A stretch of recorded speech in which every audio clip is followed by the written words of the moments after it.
Namaste Welcome. Today I am going to discuss about the type of mixture. The first homogeneous mixture.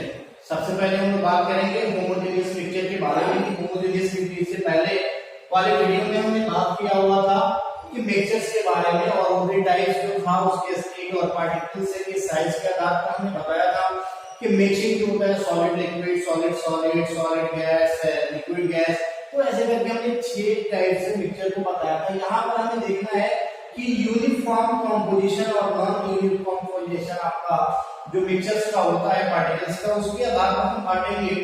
तो दो प्रकार का हो जाता है मिक्सचर, आपका होमोजेनियस मिक्सचर और हेटेरोजेनियस मिक्सचर। तो सब फर्स्ट ऑफ ऑल हम देखते हैं इसमें होमोजेनियस मिक्सचर किसको कहते हैं। तो डिफिनीशन तो इसकी क्या है, आपके कैरेक्टरिस्टिक्स के आधार पर भी हम बहुत सारे डिफिनीशंस को दे सकते हैं, लेकिन एक सिंपल सा डिफिनीशन हमने देखने की कोशिश की है इस चीज को। तो देखते हैं types of mixture in which solute particles are totally decomposed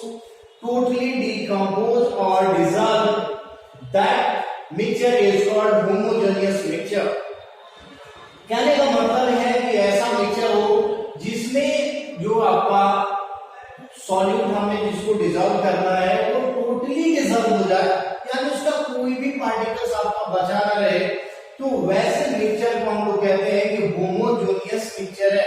ताकि आपको देखकर पता ना चले कि इसमें घुला क्या है। तो डिसॉल्वेंट जो सब्सटेंस है जो टोटली डिसॉल्व कर जाता है सॉल्वेंट में, तो वैसे मिक्सचर को हम लोग कहते हैं होमोजेनियस मिक्सचर। जैसे बात करते हैं NaCl, तो mixture of NaCl and water की बात करते हैं, तो NaCl यानी साल्ट जो क्रिस्टल्स के फॉर्म में होता है, तो वाटर में जब हम डिसॉल्व करते हैं तो वो टोटली डिसॉल्व होता है आफ्टर सम टाइम। जब हम उसको कंटिन्यूअसली शेक करते रहेंगे कुछ समय के बाद वाटर में वो डिसअपीयर हो जाएगा, पता ही नहीं चलेगा कि आपने इसमें NaCl घुलाया है, वाटर है या ऐसे ही है। तो ये अपने कैरेक्टरिस्टिक्स को शो नहीं करेगा। फिर हम बात करते हैं, चलिए mixture of water and lemon हम बात कर लेते हैं। जैसे हम लोग नींबू निचोड़कर वाटर में और उसको नींबू पानी पीते हैं, तो वो भी आपका मिक्सचर ही है, होमोजेनियस मिक्सचर है। सिंपल फिजिकल मेथड से इस चीज को हम सेपरेट नहीं कर सकते। तो कैरेक्टरिस्टिक्स के बारे में बात कर लेते हैं कि properties of the homogeneous mixture. तो there are many properties of the homogeneous mixture. तो यहाँ पर हमने सम शॉर्ट करके दिखाया हुआ है, बहुत कम ऐसे देखा जाए तो बहुत सारी प्रॉपर्टीज आते हैं इसमें। फर्स्ट ऑफ ऑल बात करते हैं कि it is perfectly uniform composition. ये पूरा का पूरा परफेक्ट यूनिफॉर्म कंपोजिशन होता है होमोजेनियस मिक्सचर। दूसरा बात करते हैं the solute particles of homogeneous mixture can not be seen bye naked eye. जैसे मैंने अभी बात करा था कि NaCl और वाटर का हम अगर मिक्सचर बनाते हैं तो उसमें हम कोशिश करें फिर से NaCl को देखने के लिए, तो हमारे नंगी आंखों से जो ओपन आई जिसे बोलते हैं उसे नेकेड आई बोलते हैं, तो ओपन आई से वो विजिबल नहीं होता है।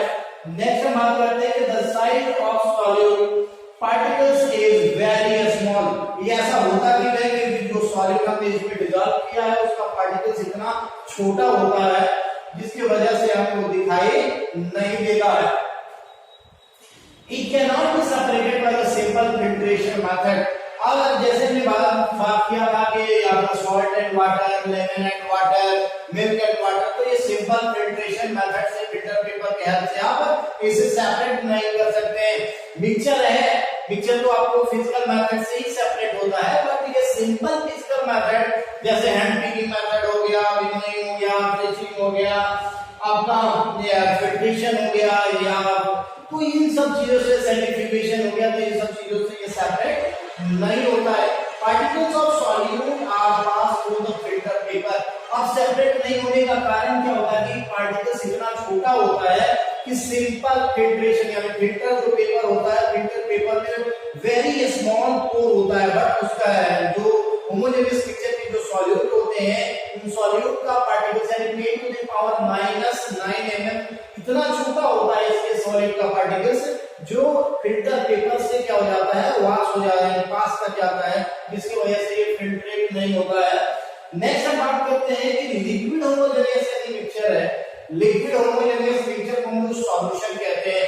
तो सॉल्यूशन आपका होमोजेनियस मिक्सचर ही होता है और सस्पेंशन ऑफ कोलाइडल होता है हेटेरोजेनियस में आता है। नेक्स्ट हम लोग बात करेंगे इसके बाद आपका हेट्रोजेनियस मिक्सचर्स के बारे में।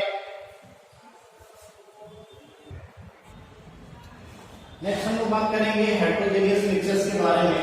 हेट्रोजेनियस मिक्सचर किसको कहते हैं, तो देख लेते हैं हेट्रोजेनियस मिक्सचर्स के बारे में।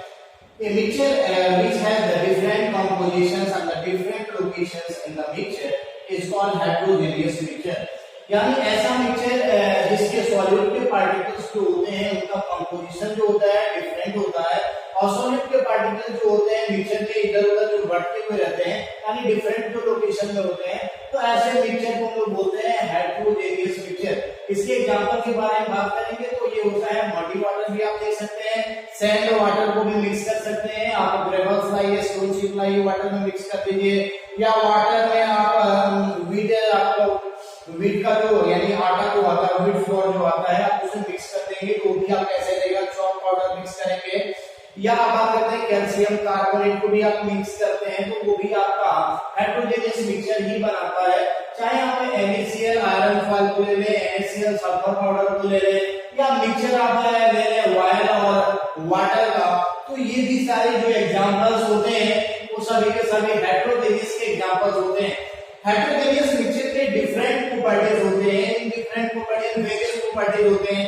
इनमें से कुछ प्रॉपर्टी जो है जो यहाँ पर दर्शाया गया है, दिखाया गया है, it is non uniform composition. यानी सबसे पहले बात करें तो सॉल्यूट और सॉल्वेंट का जो कंपोजिशन होना चाहिए उसमें कोई जरूर यूनिफॉर्म नहीं होता है। It can be seen by open eye, इसके पार्टिकल्स के साइज बड़े होते हैं जिसे हम ओपन आई के माध्यम से देख सकते हैं। The particles of heterogeneous mixtures are bigger than homogeneous mixture। इसके पार्टिकल्स जो होते हैं होमोजेनियस के पार्टिकल से बड़े होते हैं, इसके वजह से हमारे नंगी आंखों से दिखाई देते हैं। और बड़े होने की वजह से होता क्या है कि the particles of the heterogeneous mixtures are settled down after some time। कुछ देर तक आप उसको छोड़ दीजिए बिना डिस्टर्ब किए तो वो नीचे बॉटम ऑफ द कंटेनर में बैठ जाता है। पार्टिकल साइज बड़े होने से जब हम लाइट पर इस पर पास कराते हैं हेट्रोजेनियस मिक्सचर से, तो लाइट को स्कैटर करता है, यानी लाइट ऑफ स्कैटर जो होता है स्कैटर कर देता है डिफरेंट पाथ पर। Particles of heterogeneous mixture do not pass through the filter paper, और साइज बड़े होने की वजह से फिल्टर पेपर का जो साइज होता है वो छोटा होता है, जिसकी वजह से इसे वो पास नहीं कर पाता है। यदि पास कर जाता तो सिंपल ऑर्डिनरी मेथड से ये फिल्ट्रेट नहीं हो पाता। जैसे हम घर में यूज करते हैं चाय छानने के लिए, चाय छानने का यूज करते हैं, तो उसमें जो लीफ होता है, लीफ को हम टी लीफ जिसको बाहर निकालते हैं, तो वो सिंपल फिल्ट्रेशन मेथड है। तो सिंपल फिल्ट्रेशन मेथड से हेट्रोजेनियस मिक्सचर को हम बाहर निकाल सकते हैं, सेडिमेंटेशन से बाहर निकाल सकते हैं। तो इसमें वेरियस जो होते हैं आपके मेथड होते हैं इसको सेपरेट करने के लिए। अब हम लोग बात करेंगे सॉल्यूशंस के बारे में। नेक्स्ट हम लोग बात करेंगे सॉल्यूशंस के बारे में कि सॉल्यूशन होता क्या है। तो बात कर लेते हैं कि ये यूनिफॉर्म कंपोजिशन ऑफ टू और मोर substances together is called solution. यानी सॉल्यूशन जो होता है वो यूनिफॉर्म कंपोजिशन ही, ये तो होमोजेनियस का ही टाइप है, तो होमोजेनियस उसको बोलते हैं कि यूनिफॉर्म कंपोजिशन से होता है। तो ये यूनिफॉर्म कंपोजिशन ऑफ टू और मोर सब्सटेंसेस में यानी solute and solvent together is called solution. अब ये बात कर लेते हैं कि सॉल्यूशन यानी घोल किसे कहते हैं। तो दो सब्सटेंस जो होता है, दो या दो से अधिक सब्सटेंस जिसका कंपोजिशन होता है यूनिफॉर्म होता है, तो वो आपको सॉल्यूशन कहलाता है। अब the substances in the solution should not undergo the chemical combination, यानी सॉल्यूशन जो बनता है उस सॉल्यूशन के दौरान कोई भी केमिकल कॉम्बिनेशन नहीं होता है, क्योंकि केमिकल कॉम्बिनेशन होगा तो न्यू सब्सटेंस बना देगा, इससे आपको कोई न्यू सब्सटेंस नहीं बनता है, इसलिए इसमें कोई भी आपका केमिकल कॉम्बिनेशन नहीं होता है। एग्जांपल दे देते हैं NaCl यानी सॉल्ट एंड वाटर के, अल्कोहल और वाटर के, या अमोनियम क्लोराइड और वाटर, इन सभी का एक अगर सॉल्यूशन तैयार किया जाए तो ये आपके मिक्सचर में तैयार किए सॉल्यूशन के एग्जांपल्स होते हैं।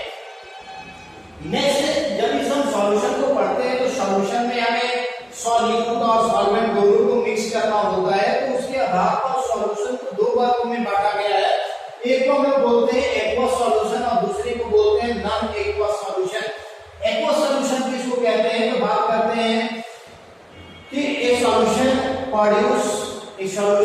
which is produced by dissolving a in the water, यानी किसी ऐसे जो डिजॉल्वेंट सब्सटेंस है जो वाटर में डिजॉल्व हो जाता है, तो डिजॉल्व करके यदि हम सॉल्यूशन बनाते हैं तो ऐसे सॉल्यूशन जो होते हैं एग्जांपल्स होता है एक्वा सॉल्यूशन के। जैसे में हमने सॉल्ट को वाटर में डाल दिया, तो आपको शुगर को वाटर में डाल के डिजॉल्व कर दिया, तो ये जितने भी एग्जांपल्स होते हैं वो एग्जांपल होते हैं एक्वा सॉल्यूशन के। चाहे आप बात करते हैं हम हाइड्रोजन सल्फेट के, यानी सल्फ्यूरिक एसिड की, तो एक्वस होता है, नाइट्रिक एसिड एक्वस होता है, आपका क्लोरीन हाइड्रोक्लोरिक एसिड एक्वस होता है। तो मोस्ट ऑफ जो आप मिक्स करके बनाते हैं तो आपको एक्वस में ही होता है। ये आपको फायदा करेगा क्लास 10 चैप्टर 1 में जब हम पढ़ेंगे, वहां पर लिखेंगे आप कि ये एक्वस है, ये सॉलिड है, ये लिक्विड है, ये गैस है, तो वहां पर स्टेट ऑफ सब्सटेंस को रिप्रेजेंट करने के लिए इसको लिखा जाता है। नेक्स्ट बात करेंगे नॉन एक्वस सॉल्यूशन की। ये ऐसा सॉल्यूशन है जो नॉन एक्वस होता है, यानी ये लिक्विड में ही होता है, इसकी किसी चीज को ऐड नहीं करना पड़ता है, यानी the sub substances which can not form the solution bye dissolving in liquid, यानी इसके सॉल्यूशन तैयार करने के लिए इसको कुछ मिक्स करने की आवश्यकता नहीं है।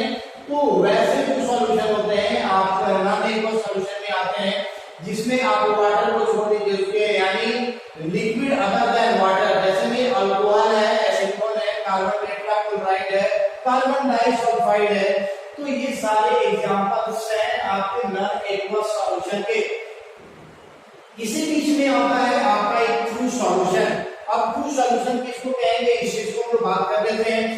तो ट्रू सॉल्यूशन जो होता है, यानी ये भी आपका मिक्सचर है, the mixture of the substances in A solution is truly homogeneous, यानी ये होमोजेनियस होता है और the particles can not be distinguished.